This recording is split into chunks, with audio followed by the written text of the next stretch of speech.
Trump is at the Temple of Heaven with Tim Cook and Elon Musk. There are pictures everywhere. And 16 US CEOs flew on Air Force One. And while the world watches these photos, Yang Ming just put a $2,000 surcharge live on every 40-foot container leaving Shanghai. And that's today. That's the trade we're going to be talking about, the photo op and the receipt. I'm Pauline, co-founder of Duckflow. And I'm Michiel, SDR at Duckflow. I run the research for the show. This week, we're covering Trump's 3-day visit to Beijing. 16 US CEOs went with him. And the headlines, they say one thing. The freight market has priced in something else, though. And we're going to walk through both. Yeah, so the visit wrapped on Friday, and we're also recording on this very Friday. So everything we cover is from the last 7 days. Mm-hmm. And there are 2 days to put on a Post-it before we start. July 24 and then the end of October. And we'll explain why both matter. So let's get into it. Okay, Michiel, set the scene for us. What actually happened in Beijing? All right, so Trump landed on Wednesday, May 13th, for a 3-day visit. Day 1 was the Great Hall of the People, formal talks. Then day 2 was the Temple of Heaven, a state banquet. And day 3 was Zhongnanhai, the leadership compound private rep with Xi. And Zhongnanhai matters because? It's the Chinese Communist Party's inner sanctum. So Xi was reciprocating Trump's 2017 hosting at Mar-a-Lago. So it's symbolic. Okay, right. So the optics are really big here. And who was on Air Force One with them? Yeah, so 16 CEOs plus Pete Hegseth. That's interesting because Pete Hegseth is the defense secretary. Yeah, definitely. So he's the first defense secretary on a presidential state visit to China since Nixon in 1972. Okay, that's 54 years. That's actually the signal that Washington wanted to send. Yeah, definitely. So the CEO list is the more interesting part for us, though. So we have 3 buckets, which is the big tech, finance, and industrials. Okay, walk me through the big tech names. Okay, we have Elon Musk, of course, Tesla and SpaceX. We have Tim Cook from Apple, Jensen Huang from Nvidia. And Huang was a last-minute ad, by the way. So Trump called him from Alaska on the way over, and he boarded at the stopover. Okay. And who was not on the plane? That's the question I had too. So we have Sundar Pichai from Google, Satya Nadella from Microsoft, and Sam Altman from OpenAI. All 3 were skipped. Okay, so that is very interesting because it's hardware CEOs and platforms. They're going to Beijing, but the AI cloud companies actually stayed home. Pretty much, you could say. So in finance, that was huge, though. So Larry Fink from BlackRock was there, then Steven Schwarzman from Blackstone, and Jane Fraser from Citi, alongside David Solomon from Goldman. Okay, and Boeing was there? Yeah, so Kelly Ortberg, Boeing CEO, plus Lawrence Culp from GE Aerospace, and Cristiano Amon from Qualcomm, Sanja Mehrotra from Micron, Brian Sykes from Cargill, and a few others, so 16 in total. Okay, so let's take a look at the headlines. What did Trump claim they got? So 4 big buckets: the Boeing aircraft, Nvidia chips, energy and agriculture purchases, and Iran Corporation. Okay, let's take them one by one. Boeing first. Yeah.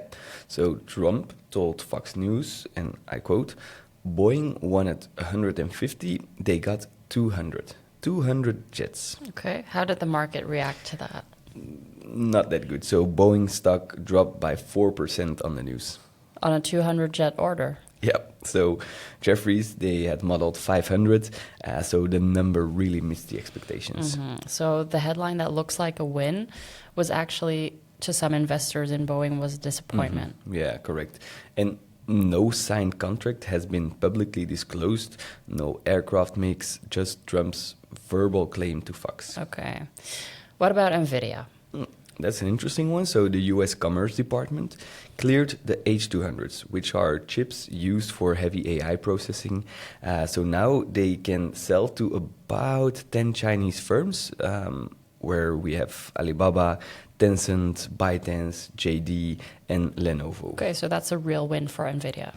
Yeah, but with some strings. So 25% of revenue share back to the US, as chips have to transit US territory.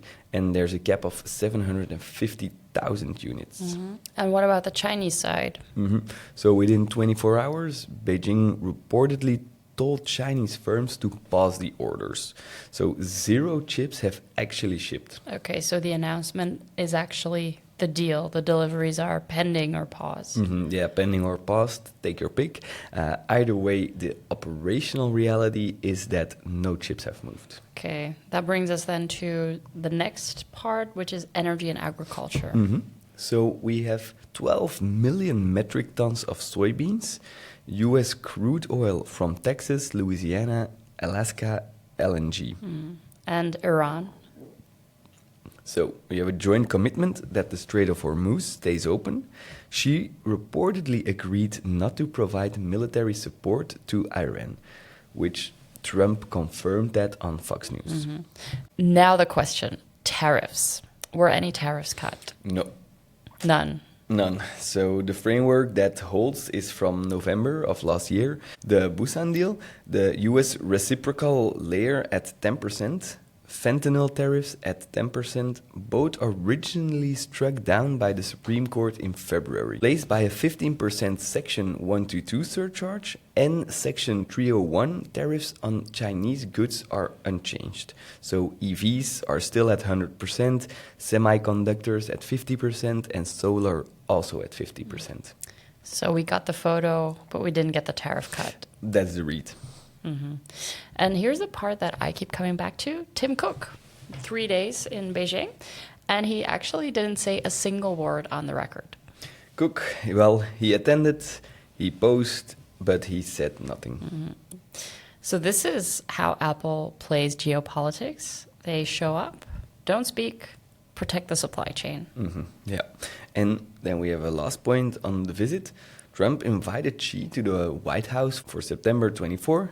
APEC is in Shenzhen in November and the G20 in Miami in December. So 3 follow-up venues already on the calendar. Okay, so before we get to the freight market, just give me the historical pattern because Trump and Xi have done this before, actually. Yeah, they have. So phase 1 deal in 2020, China committed to buying $200 billion more in US goods for 2 years. And?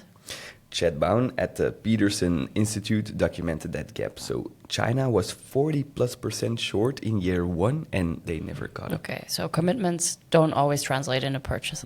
Leah Fay at Capital Economics put it directly this week. So I quote, agreements worth more than $250 billion, but neither materialized amid deteriorating relations in subsequent years. A reminder that similar announcements should be viewed with a healthy degree of skepticism. Okay, yeah, so that's the political picture. Big optics, but the receipts are smaller than expected, and the track record says don't really bank on these headlines. But here's the thing. So the freight market didn't wait for clarity. It already moved. Michiel, walk us through what container bookings actually did this week. Okay, so the headline number you'll see everywhere is that 277%. That's the surge. That's the booking surge. So China to US container bookings, industry tracking data published this week. But that's bookings, right? Not loadings. Correct. So there's an important distinction there. A booking is a commitment for space on a future sailing, and loadings are when the container actually gets on the ship. So bookings now lead to loadings in 3 to 5 weeks. So this surge sails in June. So that's why the operational impact is forward-looking. Yeah, right. So the cargo doesn't sail this week. The pressure shows up at US ports in late June and through July. Okay, now individual carriers, did anyone confirm this?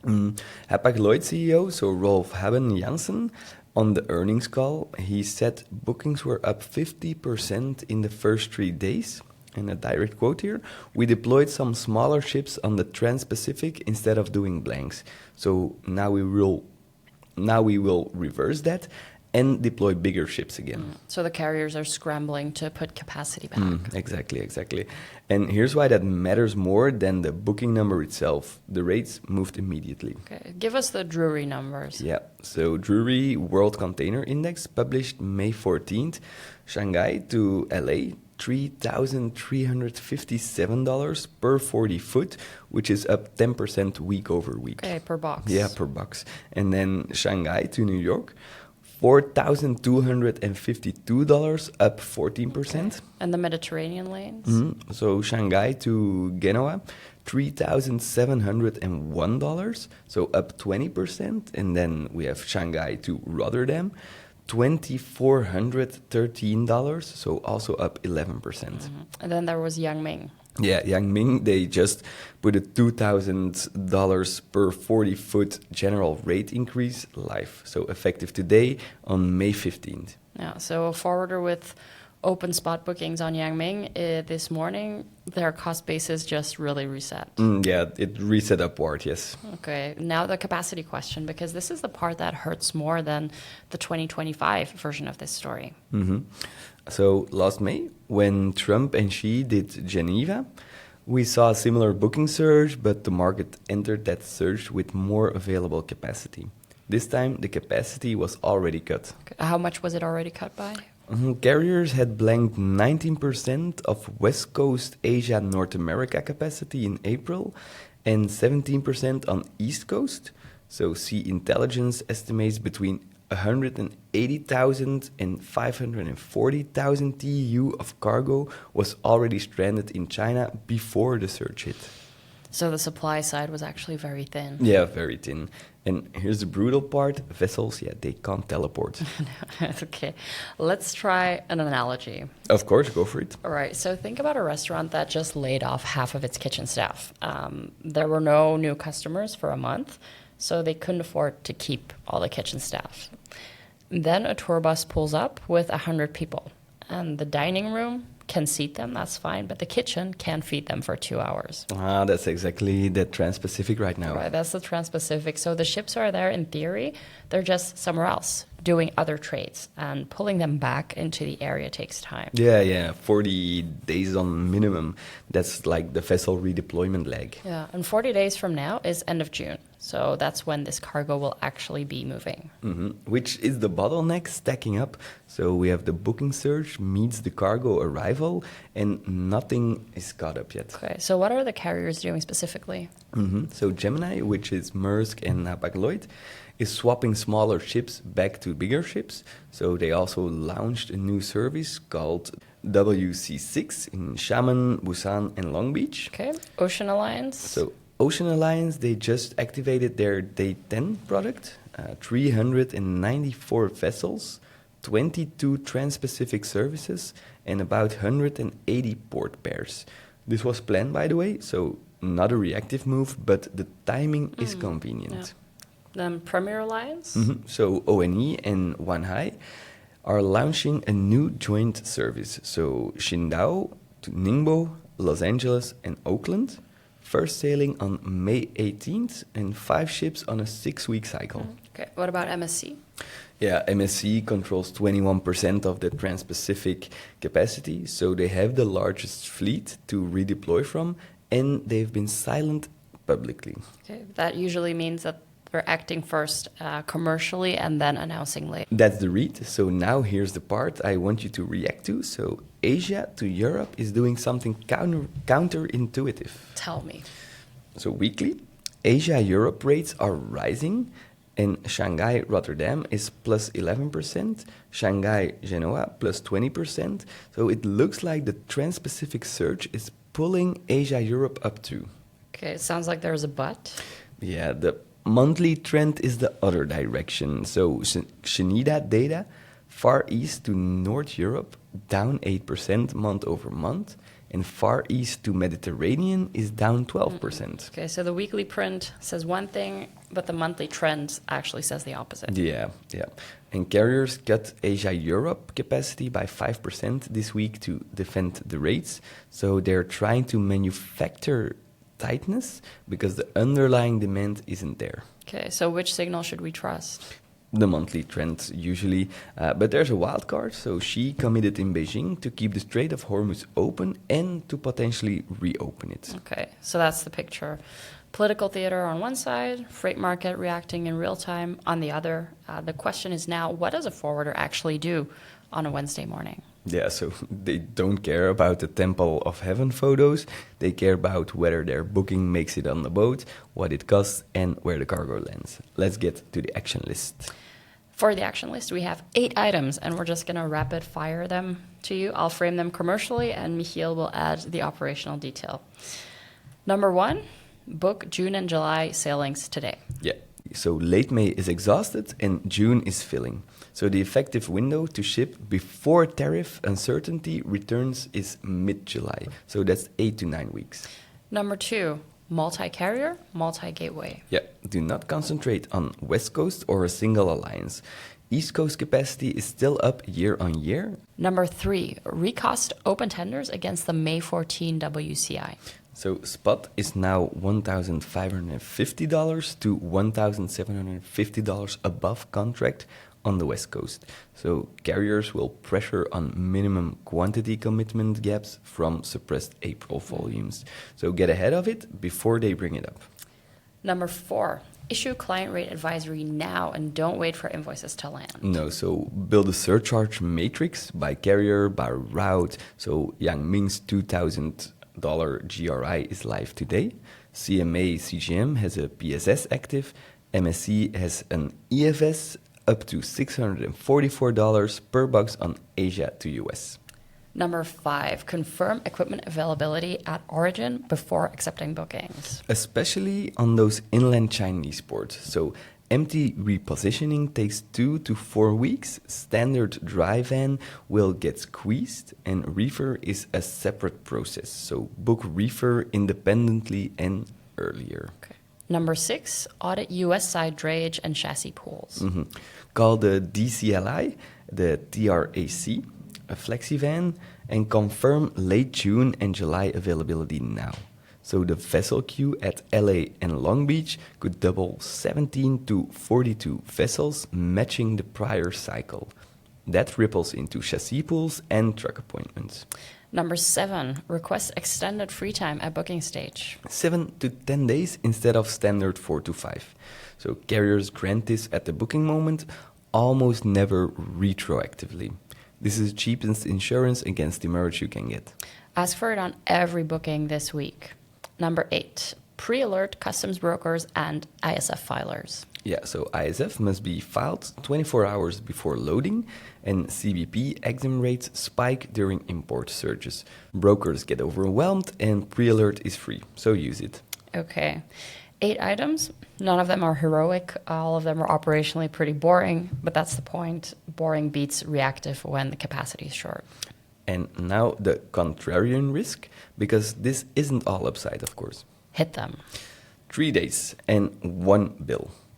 The dates, Section 122 surcharge, the 15% replacement layer the Supreme Court forced after striking down the original tariffs expires July 24.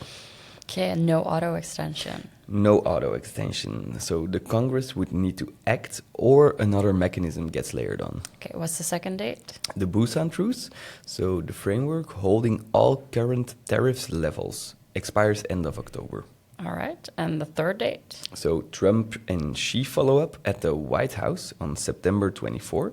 That's the political pressure release point. If that meeting doesn't happen or goes badly, October becomes a cliff. And what about the bill? So the AI Overwatch Act, moving through the House Foreign Affairs Committee, would give Congress veto power over AI chip export licenses. If it passes, the Nvidia H200 clearance from this week becomes politically reversible. And then there's Taiwan. So Xi told Trump directly this week, so I quote, "If it is handled properly, the bilateral relationship will enjoy overall stability. Otherwise, the two countries will have clashes and even conflicts. So Taiwan is the tripwire. Now, none of this means panic. It means treat this as a 60-day window, not the start of a new normal. Customers who book like the truce holds forever are taking a risk that they don't need to take. And customers who don't book at all are leaving margin on the table. There's a middle path. Book the next 6 weeks, watch July 24, and watch October. Okay, let's wrap. 3 things to take into Monday morning. Book the next 6 weeks of Trans-Pacific now. Don't wait for clarity. Recost every open tender against this week's WCI. Spot is 1,550 above contract on the West Coast for the US. And get extended free time on every booking, 7 to 10 days. Ask for it before you confirm. And 2 dates on a post-it next to your screen, July 24, when the Section 122 surcharge expires, and then end of October, when the Busan truce expires. Those are your real deadlines, not the news cycle. Next week, we're going to be talking about something completely different. We're going to be going deep into demurrage. All right, and share this episode with one operations colleague who needs to hear it, especially if they have cargo booked in the next 4 weeks. Thanks for listening, and we'll see you next week on the Dogflow Dispatch.